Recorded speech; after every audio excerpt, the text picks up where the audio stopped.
ஒரு முதலமைச்சர் ஆட்சிக்கு வந்திருக்கிறான். நான் எல்லா இடத்திலும் கூட சொல்வது,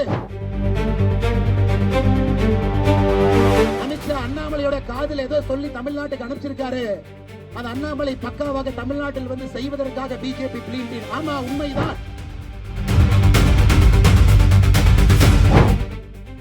ஆக்கப்பூர்வமாக சண்டை போட்டு பாடுறதுக்கு போய் பிரச்சனையை பண்ணி கேட்டு இழுத்து மூடி 2 பஸ்ஸை உடைச்சு வீதியில சமயத்தில் 2 பச்சை துண்டை போட்டுட்டு போய் முதல்ல நாம மாறுவோம், அதன் பிறகு மாற்றுவோம் என்கின்ற ஒரு உயர்ந்த சிந்தனையில கடந்த 73 நாட்களாக நம்முடைய வீதியிட அமைப்புல ஒரு பெரும் சமுதாய புரட்சி ஏற்படுத்திக் கொண்டிருக்கக்கூடிய எல்லோருடைய பாதத்தையும் தொட்டு வணங்கி என்னுடைய நன்றிகளை இந்த நேரத்தில் தெரிவித்துக் கொள்கின்றேன். இந்த நிகழ்ச்சிக்கு சென்னையில யார் சிறப்பு விருந்தினராக வந்து நம்ம எல்லாம் ஊக்கப்படுத்த வேண்டும் என்று கேட்டால் ஒரே ஒரு மனிதன் மட்டும்தான் இருக்கிறாங்க. விவேக் ஐயா அவருடைய குடும்பத்திலிருந்து ஒருவர் வந்து வர வேண்டும். இன்னைக்கு அக்கா அவர்கள் வந்திருக்கின்றார்.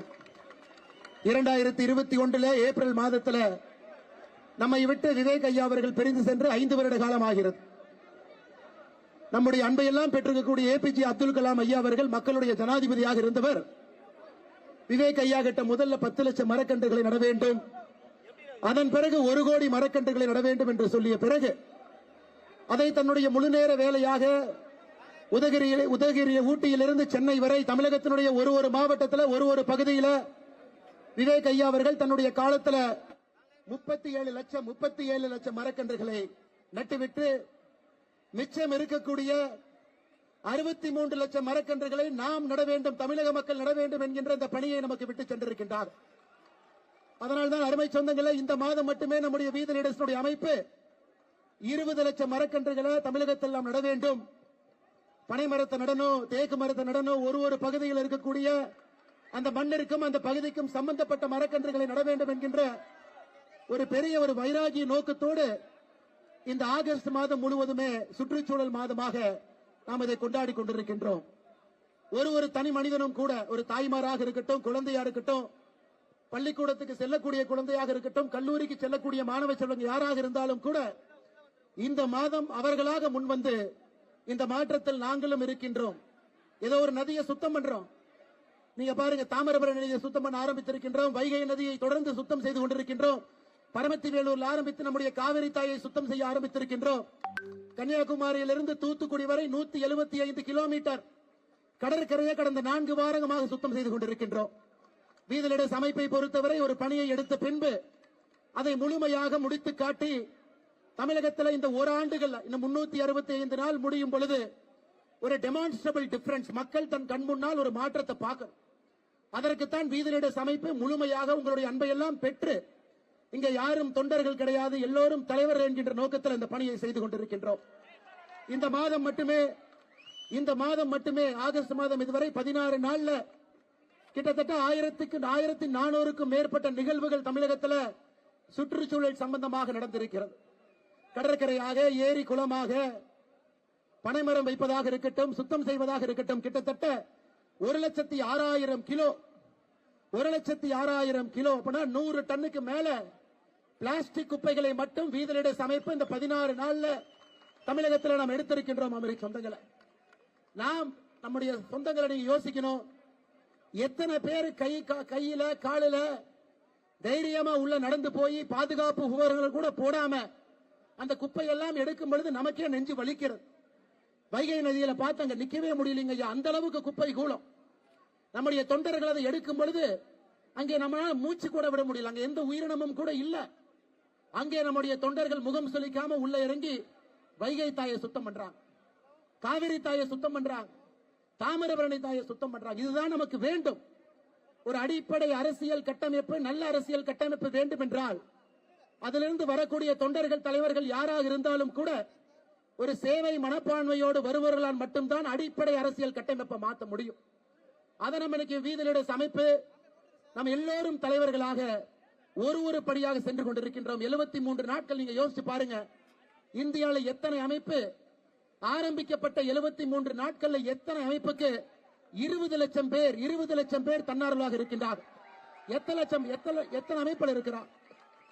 ஆண்டாண்டு காலமாக இருந்த அமைப்புகள் இருக்கிறாங்க, ஆண்டாண்டு காலமாக இருந்த அரசியல் கட்சிகள் இருக்கிறாங்க. ஆனா ஆரம்பித்த 73 நாட்கள்ல 20 லட்சம் நம்முடைய இலக்காக இருக்கக்கூடிய 50 லட்சத்தை நோக்கி போயிட்டு இருக்கோம். பத்திரிகை நண்பர்களுக்கு தெரியும் இந்த கவுண்டரை போய் பார்த்துக்கலாம்.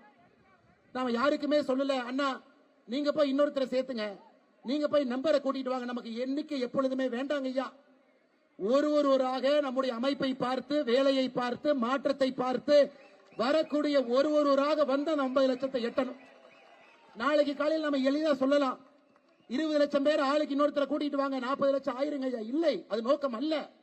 வீதிலிட அமைப்பினுடைய நோக்கம் மாற்றத்திற்காக வரக்கூடிய 50 லட்சம் பேர் வந்த பிறகு இதை அரசியலாக நாம் மாற்றி மக்களுக்கான அரசியலாக இதை நாம் கையில் எடுக்க போகின்றோம். அதனால் நமக்கு பொறுமை மிக மிக முக்கியமாக இருக்கிறது. காரணம், அடிப்படை அரசியல் இருந்து மாற்ற வேண்டும் என்று கிளம்பி வந்திருக்கின்றோம். தலைவர்கள் டெல்லியில் அமர்ந்து தமிழ்நாட்டுக்கான முடிவை எடுக்கக்கூடாது. சென்னையில முக்கியமான வீட்டில் உட்கார்ந்து தலைவர்கள் முடிவெடுக்க கூடாது. தலைவர்கள் என்பது ஒரு கிராமத்தில், அங்கே கிராமத்துக்கான முடிவுகளை அந்த தலைவர்கள் எடுக்கணும். ஒரு நகரத்தில் தலைவர்கள் அமர்ந்து அந்த முடிவு எடுக்கணும்.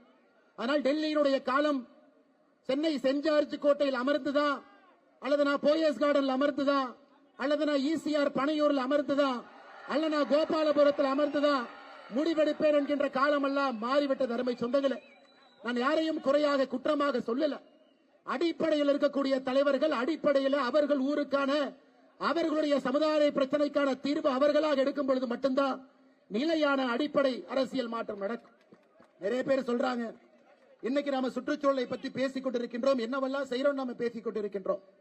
சென்னை பொறுத்தவரை வேகமாக வளர்ந்து வரக்கூடிய இந்தியாவினுடைய மிக முக்கியமான ஒரு தலைநகர், கோடிக்கணக்கான மக்கள் வசிக்கக்கூடிய ஒரு பகுதி, கிரீன் கவர் வெஜிடேஷன் பச்சையாக இருக்கக்கூடிய பகுதி சென்னை மாநகரத்தை எடுத்துக்கிட்டீங்கன்னா 10 ஆண்டுகளுக்கு முன்பு 25%, இன்னைக்கு வெறும் 10% தாங்க. வெறும் 10% தான் சென்னையில பச்சை இருக்கக்கூடிய கிரீன் கவர் இருக்கு. 90% கான்கிரீட் ரோடு தாங்க ஐயா இருக்கு. வீதலிட அமைப்பு நம்மை போன்றவர்கள் அந்த வேலையை செய்யலினா இன்னும் 10 ஆண்டுகள் கழித்து 5% மட்டும்தான் இருக்கும். எப்படி அந்த நகரத்தில் மக்கள் வாழ முடியும்? இதை சின்ன கலைவாணர் ஐயா விவேக் அவர்கள் பல இடத்துல பேசினான். 2 டிகிரி இன்னைக்கு பூமி வெப்பமாகிட்டு இருக்கு. குடிக்கிற தண்ணி எங்கேயும் கூட இல்ல. போர் போட்டு தண்ணி எடுத்தா கூட 1200 1400 அடி போட வேண்டியது இருக்கு. இன்னைக்கு தமிழகம் பாருங்க, இந்திய அளவுல உள்ள பூமிக்குள்ள இருக்கக்கூடிய நீரை ஒரு வருடத்திற்கு 73% உறிஞ்சி எடுக்கிறோம். கர்நாடகாவை பொறுத்தவரை 56%, மகாராஷ்டிரா 60%, 73% பூமியில் இருக்கக்கூடிய நீரை உறிந்து ஒரு ஆண்டும் நாம் குடிக்கின்றோம், துவைக்கின்றோம், குளிக்கின்றோம். அப்ப 1 வருஷம் 2 வருஷம் மழை வரவில்லை என்றால் ரீசார்ஜ் ஆகலினா அன்னைக்கு வறட்சியும் பந்தமும் வந்துவது அருமை சொந்தங்கள். அதனாலதான் ஏரி குளத்தை சுத்தம் பண்றோம்.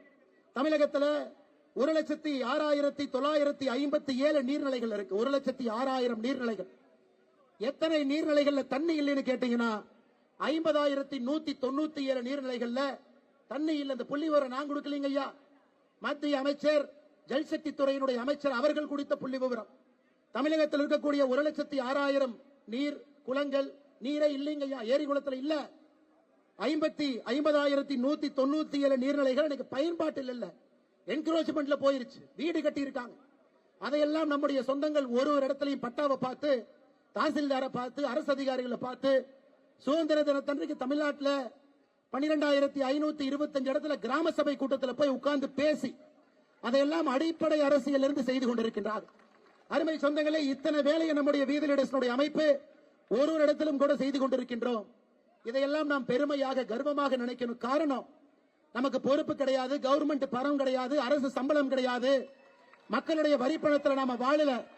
இங்க இருக்கக்கூடிய நாம் எல்லோருமே ஒரு பெரிய இலக்கோடு தமிழக மக்களுக்காக பணி செய்ய வேண்டும் என்கின்ற ஒற்றை கருத்துல சமுதாய இலக்கமாக நாம் வேலை செய்து கொண்டிருக்கின்றோம். அருமை சொந்தங்களை, நிறைய பேர் சொல்றாங்க, அண்ணாமலை என்ன அரசியலே பேசுறது இல்ல, அவர் கொஞ்சம் அரசியல் பேசணும், அண்ணாமலை என்ன கொஞ்சம் அரசியல் பேசணும், பழைய மாதிரி பேசணும். ஐயா, இந்த உலகத்தில் அரசியல் பேசுறது தான் ரொம்ப எளிமையான ஒரு வேலைங்க ஐயா. விமான நிலையத்துக்கு வெளியே வந்தீங்கன்னா பத்திரிகை நண்பர்கள் இருப்பாங்க, ரயில்வே ஸ்டேஷனுக்கு வெளியே வந்தா பத்திரிகை நண்பர்கள் இருப்பாங்க. பத்திரிகை நண்பர்கள் அவங்களுடைய கடமையை செய்வதற்காக மைக்க நீட்டுவாங்க. இன்னைக்கு அரசியல் எப்படி இருக்குன்னு நீங்க யோசிச்சு பாருங்க. எதிர்கட்சியா இருந்தா ஆளுங்கட்சி சரியில்லை, ஆளுங்கட்சியா இருந்தா எதிர்கட்சி சரியில்லை. இந்த அரசியலை பேசுவதற்கு எதற்கு அண்ணாமலை அங்க போகணுங்க ஐயா? நாம் இந்த அரசியலை செய்வோம். அடிப்படை மாற்றத்திற்கான அரசியலை செய்வோம். தமிழகத்தில் இப்பதான் இத்தனை ஆண்டு காலம் கழித்து மக்களுக்கு பிடிக்குதோ இல்லையோ ஒரு புரட்சி நடந்திருக்கு. ஒரு முதலமைச்சர் ஆட்சிக்கு வந்திருக்கிறாங்க. நான் எல்லா இடத்திலும் கூட சொல்வது, ஒரு ஆண்டு காலம் கொடுங்க, ஒரு ஆண்டு காலம் கொடுங்க. 108 எம்எல்ஏ வந்ததுல 101 எம்எல்ஏ இப்பதான் முதல் டைம் சட்டமன்றத்துக்குள்ள எட்டி பார்க்கிறாங்க. சட்டமன்றத்துக்குள்ள எட்டி பார்க்கிறாங்க. கை குழந்தையோடு வந்திருக்கின்றார். மொத்த 234 எம்எல்ஏ 154 பேர் முதல் முறையாக சட்டப்பேரவைக்குள்ள 2026 தேர்தலுக்கு பிறகு கால் எடுத்து வைத்திருக்கின்றார். அவர்களுக்கு நான் எல்லா இடத்திலும் சொல்வது, ஒரு வருஷம் கொடுப்போம், வேலையை செய்யட்டும். அவர்கள் வேலையை சரியாக செய்யவில்லை என்றால் முதல் குற்றச்சாட்டு வைப்பவர்கள் நாமத்தான் இருப்போம். அதில் எந்த மாற்று கருத்தும் இல்லை. ஆட்சிக்கு வந்து இன்னைக்கு 100 நாள் கூட ஆகல, செய்யட்டும், பார்ப்போம். சில விஷயங்கள் சரியா செய்யறாங்க, சில விஷயங்கள் தவறா செய்யறாங்க. தவறுகள் செய்யும் பொழுது நாம் சுட்டி காட்டுகின்றோம். அதையும் சில இடத்துல திருத்திக் கொண்டிருக்கின்றார்கள். அரசு செய்யக்கூடிய வேலையை நாமும் செக் பண்ணி அவர்களுக்கு ரிப்போர்ட் கொடுக்கிறோம். டாஸ்மார்க் எத்தனை கடைகள் இன்னும் 500 மீட்டருக்குள் இருக்கு, அதையும் அரசு ஆமோதித்து நடவடிக்கை எடுக்கிறாங்க. அதை நான் நிச்சயமாக பாராட்டுகின்றேன். அது நல்ல ஒரு அரசியல் போக்கு. ஒரு வருட காலம் தப்பு பண்றாங்கன்னா நம்ம பேசுவாங்க ஐயா. இன்னைக்கு எனக்கு தெரியும், தமிழகத்துல எதிர்க்கட்சி நண்பர்கள் நிறைய பேர் நம்மளை பார்த்து சொல்றாங்க, அண்ணே நீங்க அரசியலே பண்ணல. எனக்கு எதிர்க்கட்சி பண்ணக்கூடிய அரசியல் என்னன்னா, எப்படியாவது இந்த ஆளுங்கட்சியை கவுத்து ஆட்சிக்கு வர வேண்டும் என்பதுதான் எதிர்க்கட்சிகள் செய்யக்கூடிய அரசியலா இருக்கு. அதுக்கு ஆபரேஷன் மெகாலயான்னு ஒரு பேரு, புள்ள உடிக்கிற மாதிரி 10 எம்எல்ஏ புடிச்சிட்டு வாங்க, அவங்கள சபாநாயகரின் மீது நம்பிக்கையில்லா தீர்மானத்தை கொண்டு போங்க, அதுல ஆட்சியை கவலுங்க ஐயா. தப்பா ஆட்சி பண்ணா ஆட்சியை கவலுப்புங்க ஐயா. ஒரு வருஷம் எல்லாரும் நேரம் கொடுங்க. எதற்கு காலையில வெந்நீரை ஊற்றியது போல எல்லாம் அப்படி சுத்திக்கிட்டே இருக்கிறீங்க, வேலை செய்யட்டும். அதே போல மத்திய அரசை பொறுத்தவரை இன்னைக்கு நண்பர்களுக்கு இந்த மேடையில் நான் சில விஷயத்தை போட்டு உடைக்க விரும்புகின்றேன். இன்னைக்கு நிறைய நம்முடைய பிஜேபி நண்பர்களாக இருக்கட்டும், மாற்றுக் கட்சி நண்பர்களாக இருக்கட்டும், அண்ணாமலை என்ன பிஜேபி விட்டு வரலீங்க, அவர் பிஜேபி பி டீமுங்க. அவர் டெல்லி எப்படி போனார் பாத்தீங்களா, ஜம்முன்னு போனார். 4 நாள் ரிசைன் பண்றார். அமித்ஷாவை பார்த்தாரு, எல்லாத்தையும் பார்த்தாரு. ஆனா சண்டையே போடலையே. சண்டை போட்டா தானே அவர் பிஜேபிக்கு எதிரி. சண்டையே போடலையே. அவர் மரியாதை நிமித்தமாக எல்லாத்தையும் பார்த்துட்டு, ஐயா உங்க வேலையில் நீங்க போங்க, என் வேலையில் நான் போறேன், எனக்கு ஒரு புது விதமான அரசியல் எண்ணம் இருக்கு, இதுல செஞ்சுக்கிறேன். அதுவும் போய் தான். அமித்ஷா அண்ணாமலையோட காதல் ஏதோ சொல்லி தமிழ்நாட்டுக்கு அனுப்பிச்சிருக்காரு. அது அண்ணாமலை பக்காவாக தமிழ்நாட்டில் வந்து செய்வதற்காக பிஜேபி பிளீன்டின். ஆமா, உண்மைதான். அமித்ஷா என் காதல் ஒரு விஷயத்தை சொன்னார், இத்தனை காலமாக சொல்லல, இந்த மேடையில் சொல்றேன். அமித்ஷா அவர்கள் என்னை டெல்லிக்கு வர சொன்னாரு, டெல்லியில பொறுப்பெடுக்க சொன்னார். 3 ஆண்டுகளுக்கு மேல டெல்லியில் வந்து இருக்க வேண்டும் என்று சொன்ன பொழுது நமக்கு அது ஒத்து வராதுங்க ஐயா, நான் தமிழ்நாட்டில் இருந்துக்கிறேன், நமக்கு அது வேண்டாங்க ஐயா. நான் இங்கேயே சின்னமா பாவமா இங்கேயே மக்கள் சேவை பண்ணிக்கிட்டு நம்முடைய நண்பர்களோடு சகோதர சகோதரிகளோடு இங்கேயே இருந்துக்கிறேன். அதுல சில நண்பர்கள் அண்ணாமலை அமெரிக்கா போயிருவார், டெக்சாஸ் போயிருவார், கலிபோர்னியா போயிருவார். ஐயா இந்த கை இங்க குப்பை தாங்க எடுத்துட்டு இருக்கு, எங்கேயும் போல. டெல்லியே போகாத இந்த அண்ணாமலை எங்க அமெரிக்காவுக்கு போக போறான்? சரி, நான் சொல்றேன், சில பிஜேபி காரங்களுக்கு நம்பிக்கை இல்லையா? 20ஆம் தேதி அமித்ஷா தமிழ்நாடு வர்றாரு. ஐயா அண்ணாமலைக்கு ஏதோ ஆஃபர் கொடுத்தீங்களாமா? அவர் வேண்டான்னு சொல்லிட்டு வந்தாராமா? என்ன ஆஃபர் கொடுப்பீங்கன்னு அமித்ஷாவை கேளு.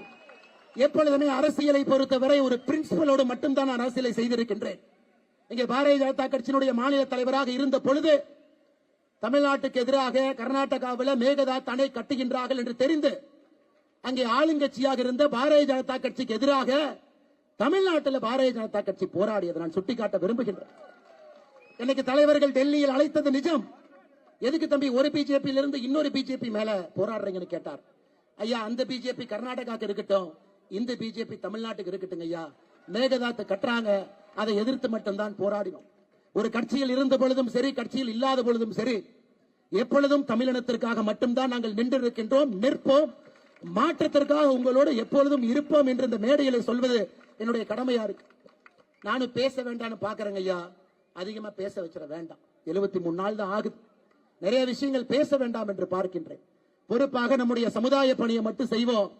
இந்த வயசுல பேக்டோர்ல போய் பவர்ல உட்கார்ந்து அந்த பவர்னுடைய சுவையை அனுபவிப்பது மகா பாவம், மகா தவறு. நமக்கு இது வேண்டாம்.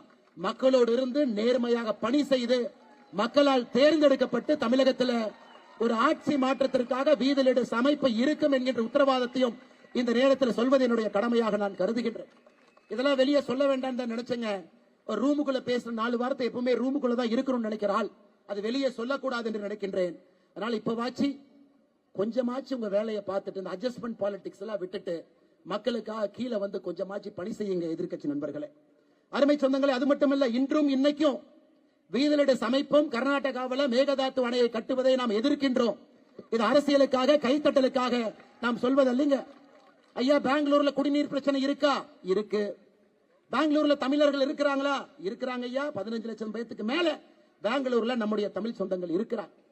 பெங்களூர் சென்ட்ரல் தொகுதியில மட்டுமே பாராளுமன்ற தொகுதியில 7.5 லட்சம் தமிழ் சொந்தங்கள் அது ஒரு பாராளுமன்ற தொகுதியில் இருக்கிறாங்க. மண்டியால இருக்கிறாங்க, சிமோகால இருக்கிறாங்க, சிக்மங்களூர்ல இருக்கிறாங்க.